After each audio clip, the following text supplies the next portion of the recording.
Hello and welcome to another episode of the Shayok Banerjee story. এই এপিসোডগুলোতে শুধু আমি নিজের গল্প বা নিজের জার্নি না, তার সাথে জড়িত আরও মিউজিক ইন্ডাস্ট্রি, মিউজিশিয়ান, আর্টিস্ট, এদেরকে নিয়ে, এদের লাইফ নিয়ে, এবং ওই যে সময়টা আমরা পেরিয়ে এসেছি যেখানে, এবং যাদের মধ্যে আরো বেশ কিছু আর্টিস্ট আজ আর আমাদের মধ্যে নেই, সেই সব সময়ের গল্প, বদলানো সময়ের গল্প, এই যে ক্যাসেট থেকে ফ্রি MP3 এসবের গল্প, সো বদলে যাওয়ার সময় নিয়ে আমরা একটু কথা বলবো। তার আগে ডেফিনেটলি সাবস্ক্রাইব আর ফলো করে নিন, যাতে আরো বেশি গল্প, আরো বেশি গান, আড্ডা এগুলো নিয়ে আসতে পারি আপনাদের সামনে। আজকের এপিসোডটা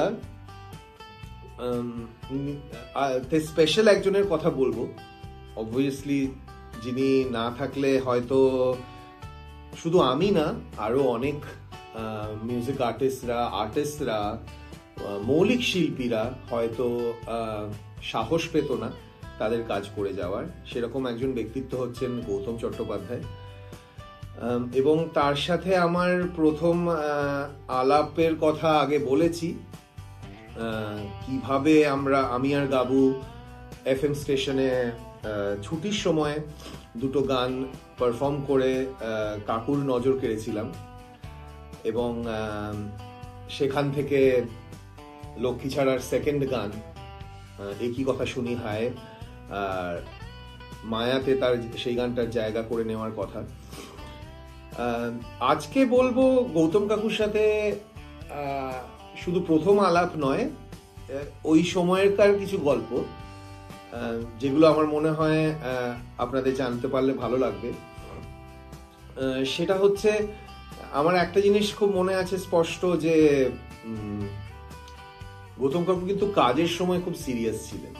কেন এই কথা বলছি, মানে অন্য সময় তো আড্ডা মারতে খুব ভালোবাসতেন, গান বাজনা, ভেরি ক্রিয়েটিভ জিনিয়াস যাকে বলা যায়। কিন্তু একটা ঘটনার কথা বলি, যেমন আমাদের তখন ক্লাস 10, গ্রেড 10 এক্সামস আসছে, পড়াশোনা করতেই হবে। আমরা খুব একটা, আমি এবং গাবু খুব যে পড়াশোনায় ভালো ছিলাম তা নয়, মোটামুটি অ্যাভারেজ ছিলাম আর কি। তো বিকেল বেলার বেশিরভাগ সময়টাই কেটে যেত গাবুর বাড়িতে আড্ডা মেরে, বা আশেপাশে আড্ডা মেরে, গান বাজনা করে, জ্যাম করে। তখন পাঙ্কুও ছিল পাশেই। তো সেসব করতে করতে একদিন সন্ধ্যেবেলা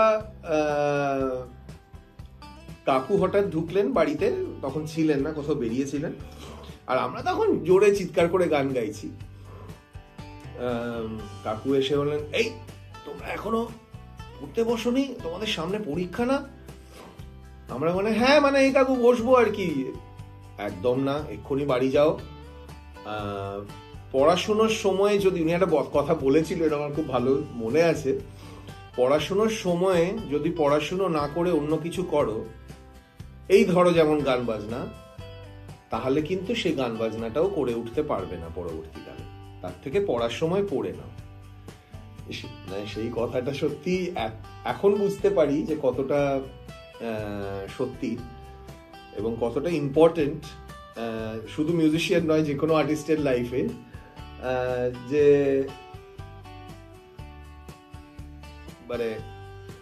এক হচ্ছে আর্টিস্টের লাইফে ফিনান্সিয়াল ব্যাকিং, ফ্যামিলি সাপোর্ট, এই ব্যাপারটা খুব প্রয়োজনীয় হয়।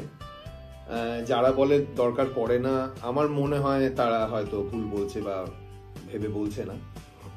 তো এই কথাটা আমার খুব স্ট্রাইক করেছিল তখন। কাকু এরকম সিরিয়াস, আমি তো ভেবেছিলাম অন্যরকম। কিন্তু তারপরে রিয়েলাইজ যে ইয়েস, সিরিয়াস বলেই, কাজের ক্ষেত্রে সিরিয়াস বলেই এত কাজ উনি করে উঠতে পেরেছিলেন। তো সেটা গেল একটা। আরেকটা হচ্ছে, ওনার সাথে আলাপ হওয়ার কিছুদিন পর থেকে হি ওয়াজ প্ল্যানিং ফর সাম পারফরমেন্সেস। এবারে গৌতম কাকুর একটা বিশেষত্ব ছিল, উনি কিন্তু লাইভ পারফরমেন্সের জন্য কোনো পারফরমেন্স ফিজ নিতেন না, যতদূর আমার মনে আছে। এবং এরকমই একটা পারফরমেন্স ঠিক হয়েছিল ম্যাক্সমুয়েলের ভবনে হবে, তো সেটার জন্য কাকু বললেন যে হ্যাঁ এরকম একটা পারফরমেন্স হবে, একটু বিশেষ রকম ভাবে করবো, চল আমরা প্ল্যানিং শুরু করব। তো ইভেন বিফোর লক্ষ্মী ছাড়া started performing on stage professionally,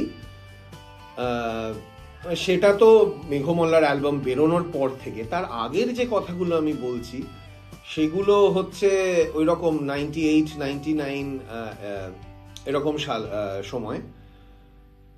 তখন এই যে পারফরমেন্স গুলো ম্যাক্স মুলার ভবনে একটা হয়েছিল, তারপরে কলেজে হয়েছিল রাত্রির বেলা। তো ম্যাক্স মুলার ভবনের শোটা আমি বললাম এই কারণে, শোটার সেট আপটা ছিল এরকম, আমি গিটার বাজাচ্ছি, গাইছি, গাবু কিছু কিছু গানে গিটার বাজাচ্ছে, কিছু কিছু গানে পারকাশনস বাজাচ্ছে, গাইছে। গৌতম কাকু সেন্টার স্টেজে, গৌতম কাকু গাইছেন, গিটার বাজাচ্ছেন, এবং কখনো কখনো মানে এই শোগুলোর কিন্তু ফোকাস ছিল বাউল গান, এবং বাউল গানের সাথে বিভিন্ন রকম জনরা যেমন জ্যাজ, পপ, রক, এগুলোকে কিভাবে মেশানো যায় সেগুলোর একটা এক্সপেরিমেন্টের চেষ্টার জায়গা ছিল এই শোগুলো। সাবস্ক্রাইব করতে ভুলবেন না, মানুষজনকে জানাবেন কেমন লাগলো, আর প্লিজ আমাকেও ফিডব্যাক জানাবেন। আপনাদের যদি কোনো রিকোয়েস্ট থাকে, কোনো বিশেষ ঘটনা বা বিশেষ মানুষ যাদের সাথে আমার পরিচয় আছে, বা কোনো গান যেটা আমি গাইতে পারবো, তাহলে আমি ডেফিনেটলি সেই রিকোয়েস্ট রাখার চেষ্টা করব। খুব ভালো থাকবেন।